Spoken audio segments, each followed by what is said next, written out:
දැන් ඔබ දන්න මට කවුරු හරි කිව්වා මේ ළඟදී බස් එකක් මොකද පෙරලිලා කීයක්ද මන්ද මැරලා කියලා.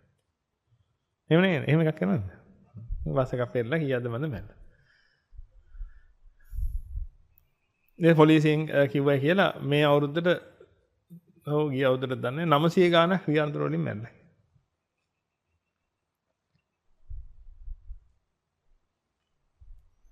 යොතන ඔබ නැති එක බුදුම නැද්ද?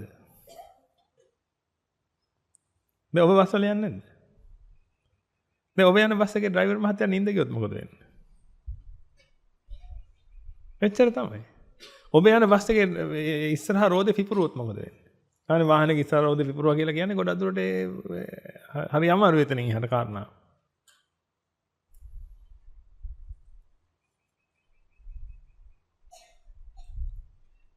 ඔබ යන වාහනේ ඉස්සරහා රෝදේ පිපුරුවොත් මොකද වෙන්නේ? ඔබ හයිවේ එකේ යනවා. ඉස්සරහා රෝදේ පිපුරුවා.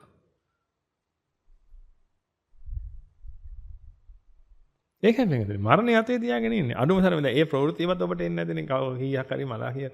එතකොට හිතුන්නේ නැද්ද මොකක් මේක? එහෙම යන හිරිවැල්ලද තියෙන දැනෙන්නේ නැද්ද පොඩ්ඩක්?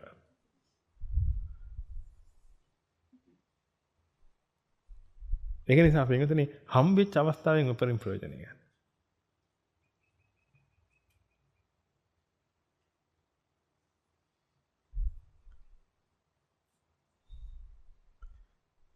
ඒක හරි වෙනසක් නැහැ පින්වතුනි ඔබ කවුද කියන එක මත වෙනසක් නැහැ. ඔබ පාරේ යනකොට පින්වතුනි අර ඉස්සරහින් එන වාහනේ මනුස්සයන් නිින්ද යනවා. බයිසිකල් වල හැපිලා කී දෙනෙක් මැරෙනවද? නිකන් මේ ෆුට් සයිකල් වල හැපිලත් මැරෙනවා.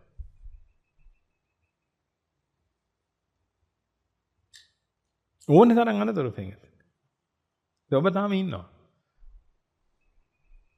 ඒක නිසා ඔබට කියන්නේ මේ ජීවිතුන් අතර ඉන්න වෙලාව තියෙනවානේ. ওই වෙලාව අහක දාගන්න එපා. ඒකෙනුත් පින්වතුනි මෙහෙට ඇවිල්ලා ගත කරන කාලේ තවත් වටිනවා.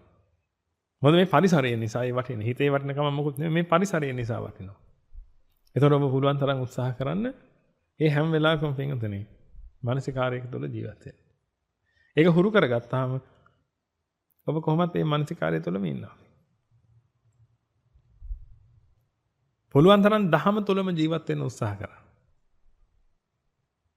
එහෙම ජීවත් වෙන කෙනාට පින්වතුනි කවදාකවත් වරදින්නේ නැහැ. දහම තුල ජීවත් වෙනවා. ධර්මාරාමෝ ධම්මරතෝ ධම්මං අනුවිචින්තයන් කියලා භාග්‍යතුන් වහන්සේ දේශනා කළා තියෙන ධර්මයේ නැමැති ආරාමයේ ගොඩනගා ගන්න හිතේ. ධර්මයේ නැමැති ආරාමයේ ඇතුලේ ඔබ ජීවත් වෙන්න. පින්වතුනි ඒකේ වාසියක් තියෙනවා. ධර්මයේ නැමැති ආරාමයේ ඔබ ජීවත් වෙනවා කියලා කියන්නේ පින්වතුනි ඔබ බුදුහාමුදුරුවොත් එක්ක ඉන්නවා වගේ.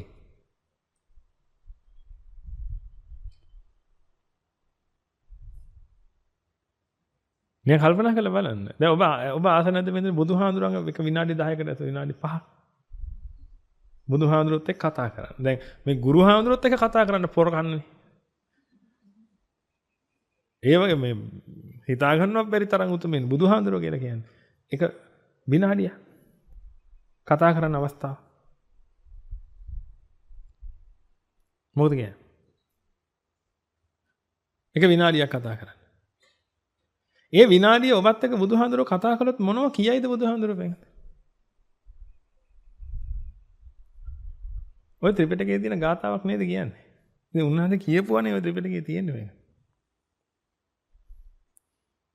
දැන් අපි සරලම කොටස ගමු ත්‍රිපිටකයේ තියෙන සරලම කොටස මේ ධම්මපදය කියලා කියන්නේ.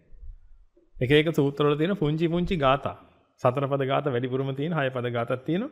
පුංචි ගාථා එක්කාසු කරලා හදපු ග්‍රන්ථයක් තමයි ධම්මපදය කියලා කියන්නේ. ධම්මපදය කියලා බුදුහාමුදුර වෙන සූත්‍රයක් දේශනා කළා නැහැ. ධම්මපදය කියලා කියන්නේ සූත්‍රවල තියෙන අග්ගිස්සේ භාග්‍යවතුන් වහන්සේ දේශනා කරපු පුංචි ගාථා කෑලි. එකතු කරලා හදපු පොතක්.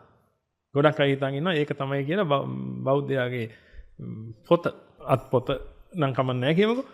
බෞද්ධයාගේ පොත. එහෙම ඉතින් ගොඩක් පිටරවල අයලා හිතන් ඉන්නවා.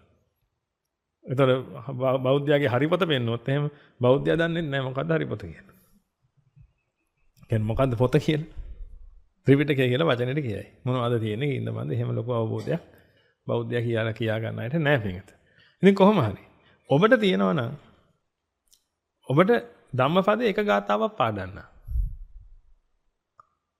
ඔබ බුදුහාඳුරුත් එක්ක විනාඩියක් ඉඳලා තමයි ඔක හම්බුනේ වගේ. එක ගාතාවක්. මොකද මේ වෙලාවේ බුදුහාඳුරුත් එක්ක හිටියා නම් බුදුහාඳුර ඔබත් එක්ක කියන්නේ මොකක්ද? ඔන්න ඔය ගාතාව පින්වත.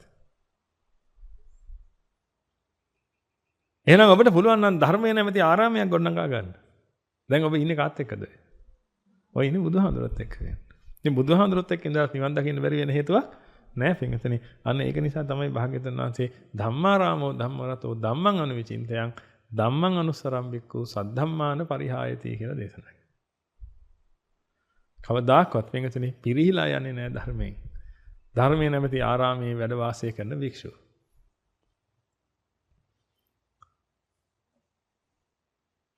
එහෙනම් ඔබ ආරාමයට ආවට පස්සේ මොකද්ද කරන්න ඕනේ?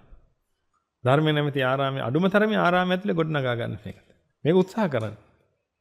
මේ ඔබ සද්ද වැඩි හින්දාම නෙමෙයි මේ කියන්නේ. උත්සාහ කරන්න. ඉතින් මේව ඉතින් නිතර හම් වෙනවා මේ අවවාද පින්වතුනි අනිත්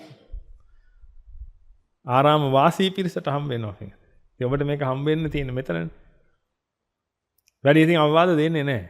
දීලා වැඩක් මන්ද ඉතින් ඔබ තමයි කියන්න ඕනේ. දීලා වැඩක් තියනවද නැද්ද කියලා ඔබ තමයි කියන්න ඕනේ. එහෙනම් ලොකුවට එහෙම අවවාද කරන්නේ නැහැ පින්වතුනි. නමුත් ඔබට පුළුවන් නම් ධර්මයේ නැමැති ආරාමයේ ජීවත් වෙන්න. ධර්මයට ආවට පස්සේ ඔබ දහම් මානසිකාරයක ඉන්න. කතා කළොත් දහමක් කතා කරන්න. පුළුවන් තරම් අඩුවෙන්ම කතා කරන්න. ගුරුවරු ගාවදී හොඳට කතා කරන්න. නොතේරෙන දේවල් අහලා ඒක අඩුවෙන් කරගන්න. අනිත් වෙලාවට පුළුවන් තරම් මානසිකාරයක ඉන්න. ඔය පොඩි ගාතාවක් පාඩම් කරගත්තා නම් ඒකේ අර්ථය මෙනෙහි කර කර ඉන්න. අපි නම් එහෙමයි. අපිට ඕනේ තරම් තියෙනවා. ධම්මපදේ අපි කටපාඩම් කරගත්තා. ඒ කටපාඩම් කරගත්ත නිසා පින්වතුනි ඕනේ තරම් තියෙනවා හිතන්නේ.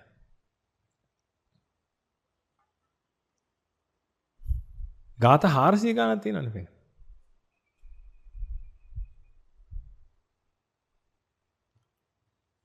ඔක්කොම ශ්‍රී මුක දේශනානේ.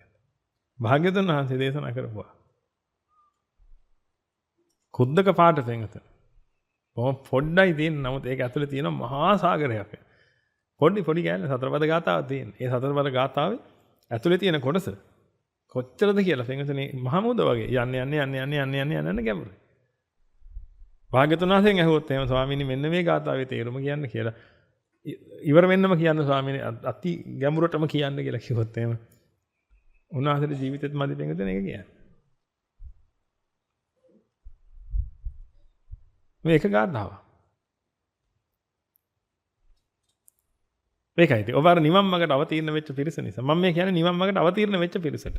බණ ටිකක් අහන්න ආපු අය තාම ඉතින් බණ ටිකක් අහන්න යන්න ඊට පස්සේ ආයෙ එන්න පුළුවන් නම් ආයෙ එල්ල බණ ටිකක් අහන්න ඔහොම ගිහලා ඒක ට්‍රැක් එකට වැටේ. මම නිවන් දකින්න ඕනේ කියන තැනට එයි. එතකන් පින්වතුනි බණ ටිකක් අහනවා යනවා එහෙම තමයි. නිවන් දකින්න ඕනේ කියන තැනට ආවට පස්සේ ඒ කියන්නේ හැමදාම එනවා මේක ලොකු උනන්දුවක් වුමනාවක් තියෙනවා. ඔන්න ඔය ටිකට ආවට පස්සේ පින්වතුනි ඔබ වැඩේ පටන් ගන්න. පුළුවන් තරම් ගෙදර දොරේ වැඩපළ කරන හැම වෙලාවකම වගේ දහම ඇප්ලයි කරන්න. මේ පාරවල් හය කොහෙන් හරි එළියට එනවා නම් පින්වතුනි මේ හිත ඇතුළට ඇතුල් වෙන්න පුළුවන් හැකියාව හැදෙනවා නම් අන්නේ හැම අවස්ථාවකම පාවිච්චි කරන්න තමන්ගේ නිවන උදෙස. එකගයිද කාරණාවට. ඒක නිසා එහෙනම් අපි ආයෙ අර මුල කාරණාවට ගියොත් එහෙම පින්වතුනි ඔබ හිතන්න එපා මේ ජීවිතේ එක කොටසක් විතරක් වටිනවා ඊටු ටික වටින්නේ නැහැ කියලා. ඔබ දවසක අවබෝධ කරගන්න ඕනේ. මේක ගොඩක් ගැඹුරු කාරණාවක් ඒ කිව්වේ පින්වතුනි ඔබට ඒක තේරුණා වෙන්න ඕනේ කියලා අපි හිතනවා. තේරුම් නැත්නම් ඉතින් ආයෙ ගුරුවරුන්ගෙන් අහන්න. මේ මොකද කිව්වේ කියලා අහලා ඒක තේරුම් ගන්න උත්සාහ කරන්න.